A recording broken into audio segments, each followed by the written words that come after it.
Amanda with amandascorner.com. Today I'm going to show you a really nice stretch that stems from yoga, and it's one that we use the spinal flexion and extension from this stretch in lots and lots of variations of Pilates exercises. It's wonderful. So, cat-cow, we're going to come onto the hands and the knees, and as you place yourself here in your starting position, you want to aim to get your hips lined up over your knees and the shoulders over the wrist. If you have pain through the forearms or the wrist, if you tend to suffer from carpal tunnel syndrome, then what you can do is take a little hand towel and roll it up and place it underneath the heels of the hands to try to take some pressure off. Or adjust as needed. This shouldn't be painful. It should feel really, really nice. You want to spread through the fingers, and you want to make sure you're pressing down evenly through the hands. There's a tendency to kind of lift under the thenar eminence, under the pad here of that thumb. So really make sure, like you've got Spider-Man hands, okay? Just press them down nice and wide and get the weight even through the hands. You're going to draw the belly up and in. So I'm going to let my belly sag, okay? I have no support here. It's hanging like a big gut, and I have a dip here, and it doesn't feel so good on my back. So we're going to do some extension, but we're going to do it carefully, okay? We're going to do it with control, and it's going to be executed with forethought and precision. So we're going to keep the tummy drawn up and in. As you breathe in, you'll begin to look up, and you'll begin to lift the sit bones. So I'm not just trying to get extension. I want to get length through my spine. I want to get long. So I'm getting as long to the front and back of the room as possible. With my exhale, I'm going to round. I'm going to let the head hang, and I'm going to hollow up through the stomach. I'm going to press evenly down through the hands. I'm going to slide the shoulder blades down the back, hollow out the belly, and you should be able to shake and nod the head here. The neck should be really free. The mouth and face should be relaxed. So inhaling, lifting up, and then exhale, curving and rounding. You can also do this with the toes tucked underneath.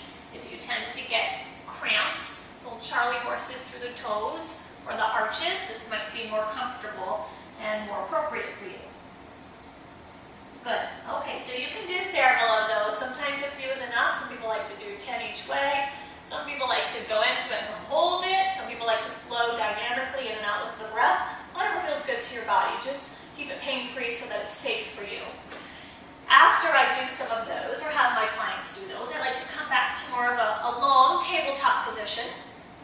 And I'm going to mention that when I come into this version, I have some softness in the elbows, and I want the hollows of my elbows to face one another. So from my tabletop, I'm going to go side to side like I'm wagging a puppy dog tail. So I'm going to let my hips come to the left, and I'm also going to let the upper body curve to the left. It feels so good. So you should get a nice long side stretch. So again, it's not about crunching and trying to reach my head and my shoulder back to my hip. It's about making a long C curve coming side to side. So I inhale back to center and exhale, curve to the right. Inhale back to center and curve. So again, we do a lot of wagging our tails in Pilates. Makes us happy. Makes our bodies happy. And back to center. Okay, so again, you can do a few, excuse me, each way in and out with your breath, or you can come to the side and hold it. There's another version that I call twisted tabletop. So again, you come onto your hands and knees, and scoop. And what you do is take one hand, you free it, and you're going to thread it down and through and come into rotation.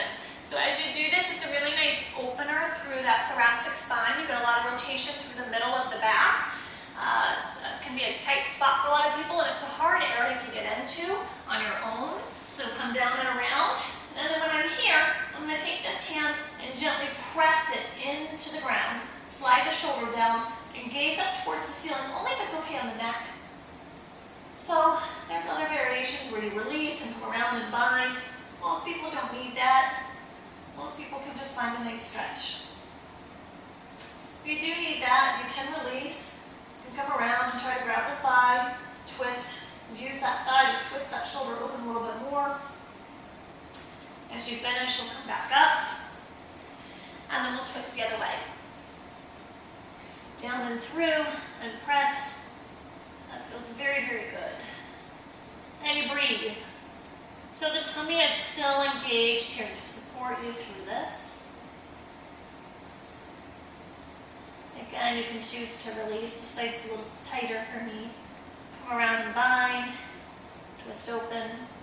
Again, most people that I have doing this, they don't need to add the bind or even the arm lift. Just a gentle press gives them enough stretch.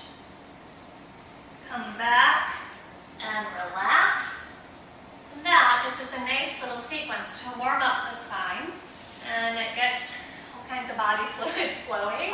It's the blood flowing, it gets the lymph system flowing, cerebral spinal fluid flowing. So it can be a great thing to do in the morning to wake up the body. It can be a nice thing to do in the evening just to release tension from your day before you go to bed. It's really great any time of the day. It's something you can do every day. You aren't going to overdo that as long as you keep it pain-free. And it's lovely. So if it's something you haven't tried before, then definitely give it a try.